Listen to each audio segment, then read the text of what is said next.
नमस्कार, श्री महाकाल लोक टीवी में आप सभी का स्वागत है। आपके साथ मैं हूं प्रियंका। आइए रुक करते हैं आज की तमाम खबरों की ओर। केंद्रीय मंत्री शिवराज सिंह चौहान ने कहा कि हमारा सौभाग्य है कि पीएम मोदी ने कृषि एवं किसान कल्याण विभाग सेवा के लिए हमें सौंपा है। किसान अन्न का भंडार भरता है। किसान कृषि भारतीय अर्थव्यवस्था की रीढ़ है जो सारे देश को अन्न खिलाता है, अन्नदाता कहलाता है। उस किसान का कल्याण पीएम की सर्वोच्च प्राथमिकता है। भाग्य है कि सम्मानीय प्रधानमंत्री जी ने कृषि और किसान कल्याण विभाग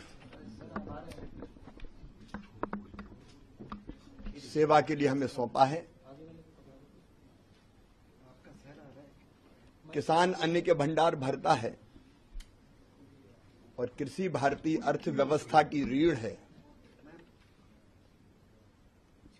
जो सारे देश को अन्न खिलाता है, अन्नदाता कहलाता है। उस किसान का कल्याण प्रधानमंत्री जी की सर्वोच्च प्राथमिकता है। कृषि से ही भारतीय अर्थव्यवस्था और मजबूत होगी और हमारी सरकार प्रधानमंत्री जी के नेतृत्व में निरंतर 10 वर्षों से किसान कल्याण के कामों में लगी है। मुझे कहते हुए खुशी है कि प्रधानमंत्री जी ने कल जो सबसे पहले फैसला लिया वो किसान के हित में ही लिया। किसान सम्मान निधि जारी करने का उन्होंने फैसला किया है।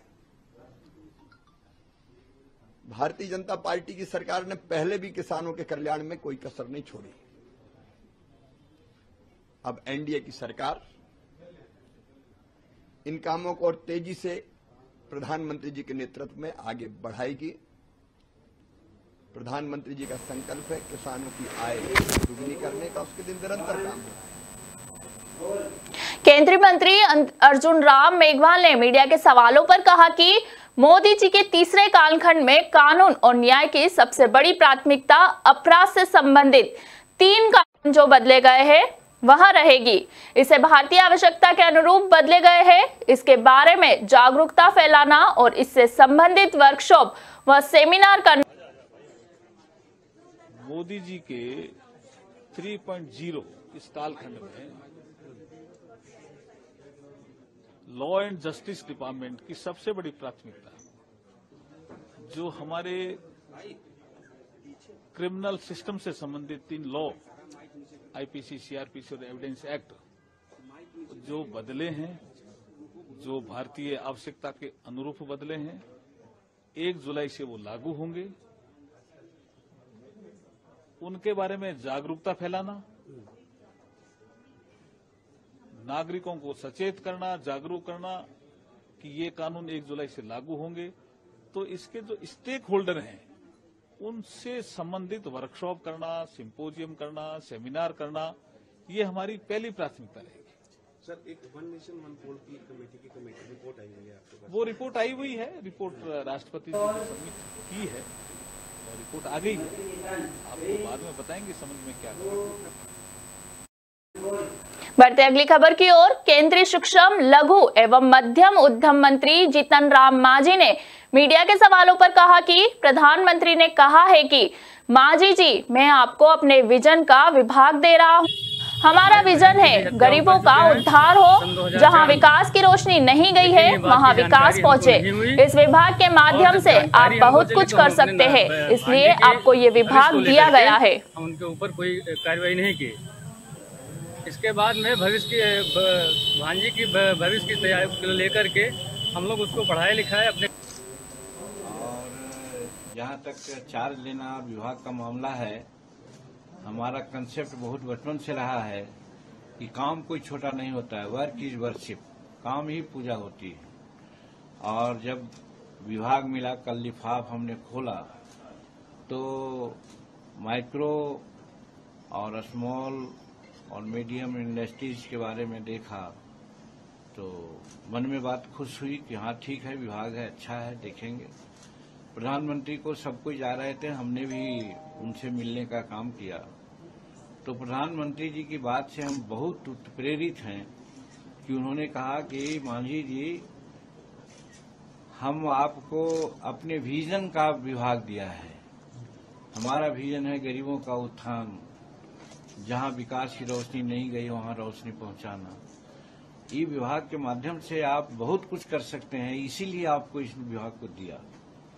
हम विभाग के सारे जो सब्सटेंस होते हैं, इसके जो सारांश होते हैं, इसी बात से हम समझ गए और हम अपने को सौभाग्यशाली समझते हैं कि नरेंद्र मोदी जी हमको इस लायक समझते हैं। और क्यों न समझे, भारत में वाहिद एक प्रधानमंत्री और लीडर वो हैं जो देश के सभी तबके के लोगों का, चाहे ईंट हो, पत्थर हो, जीव हो, प्राणी हो, सभी के बारे में वो जानते हैं कि कहाँ क्या जरूरत है सेवा करने की, और उसके अनुसार वो काम करते हैं। तब तो 62 साल के बाद ये तीसरी बार एनडीए की सरकार बनाने का मौका मिला और उनको प्रधानमंत्री के रूप में शपथ दिलाने का एक मौका मिला।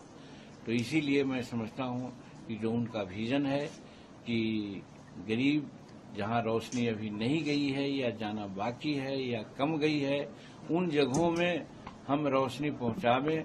और उस संबंध में ये micro, small and medium enterprises ये इंडस्ट्री है, इसका एक अहम भूमिका होगी, ऐसा मैं समझता हूं।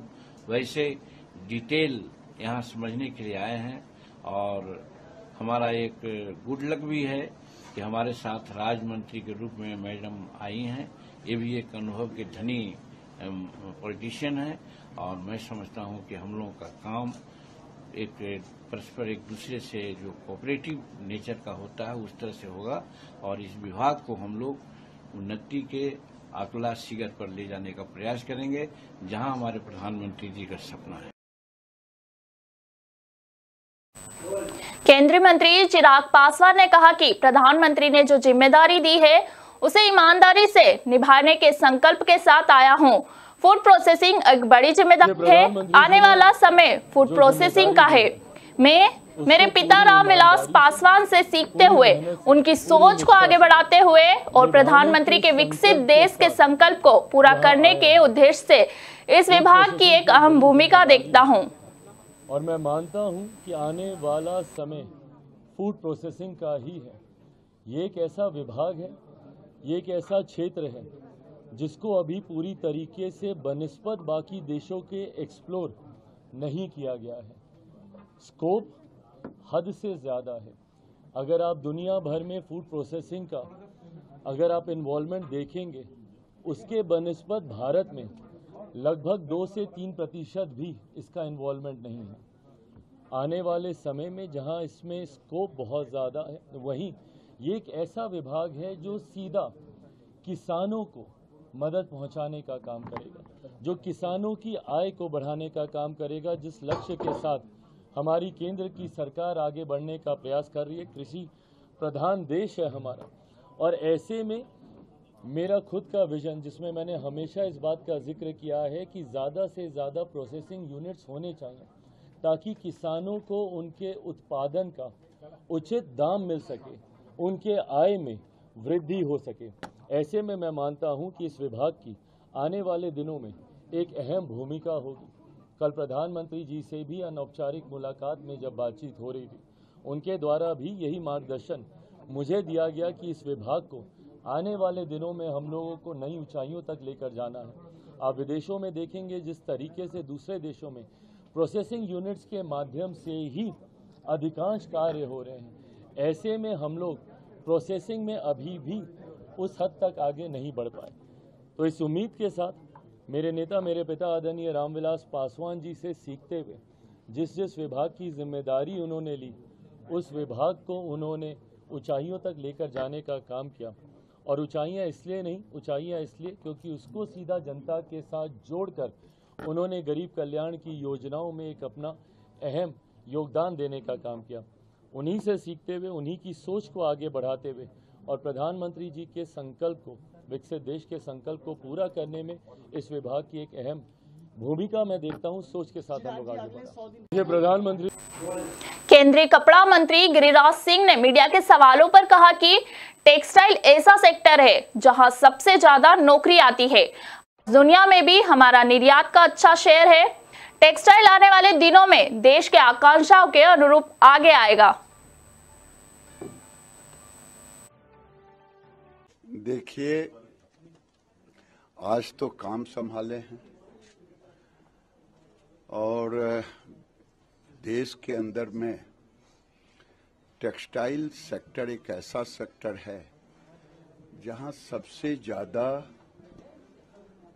नौकरी देने वाला सेक्टर है और आज दुनिया में भी ठीक है, एक अच्छा सेजेबल हम एक्सपोर्ट में भी शेयर है।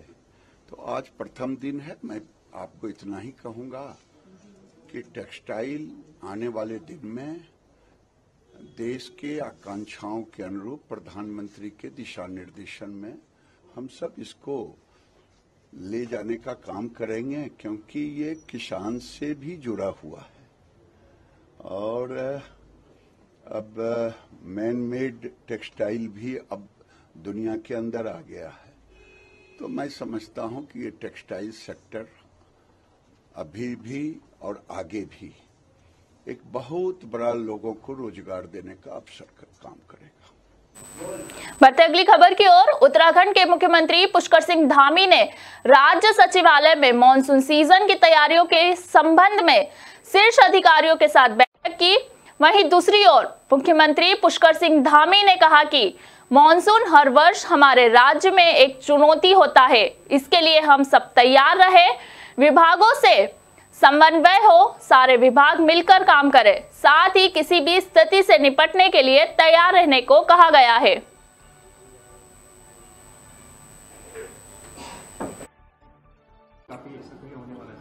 मानसून हर वर्ष चूंकि हमारे राज्य में एक हमारे लिए चुनौती होता है और उसी चुनौती के लिए हम सब तैयार रहें, सारे विभागों से आज समन्वय हो, सारे विभाग मिलकर काम करें और कोई भी अतिवृष्टि की स्थिति है, बाढ़ की स्थिति है, जल भराव की स्थिति है या भूस्खलन है, उन सब से तैयार रहने को कहा है। सभी विभाग, स्वास्थ्य विभाग है, हमारा खाद्यान्न विभाग है, पीडब्ल्यूडी है, जगह जगह रोडें हमारी क्षतिग्रस्त हो जाती हैं, वो सब तुरंत मौके पर खुलें। गर्भवती माताएं हैं, उनके लिए समुचित व्यवस्था, हेली सेवाएं या स्वास्थ्य सेवाएं तत्काल मौके पर पहुंचें। उन सभी के लिए आज इस मीटिंग में समीक्षा हुई है और आगे के लिए तैयारियां। आप सांसद संजय सिंह ने एनडीए सरकार के मंत्रालयों की घोषणा पर तंज कसते हुए कहा कि इस घोषणा में एनडीए के घटक दलों की कोई अच्छा मंत्रालय नहीं मिला। आगे उन्होंने कहा कि एनडीए के घटक दलों को केवल झुंझुनू मंत्रालय दे दिया गया है। इस बात की आशंका हमें पहले से ही थी।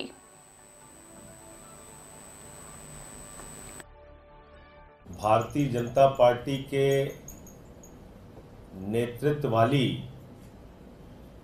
तथा कथित एनडीए सरकार के मंत्रालय की घोषणा हुई। तथा कथित इसलिए कह रहा हूं कि अभी भी इस सरकार को मोदी 0.3 सरकार कहा जा रहा है और इंडिया गठबंधन के दलों को जिस बात की आशंका थी वो पूरी तरह से सच साबित हुई।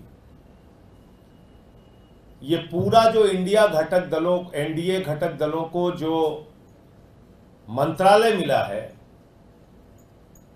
वो मंत्रालय अगर आप देखेंगे तो उस मंत्रालय की सूची में एनडीए के घटक दलों को ना तो गृह मिला, ना रक्षा मिला, ना वित्त मिला, ना विदेश मिला, ना वाणिज्य मिला, ना रेल मिला, ना सड़क मिला, ना कृषि मिला, ना शिक्षा मिला, ना स्वास्थ्य मिला, ना दूरसंचार मिला, खाली हाथ में झुंझुनू मंत्रालय मिला। झुंझुनू मंत्रालय।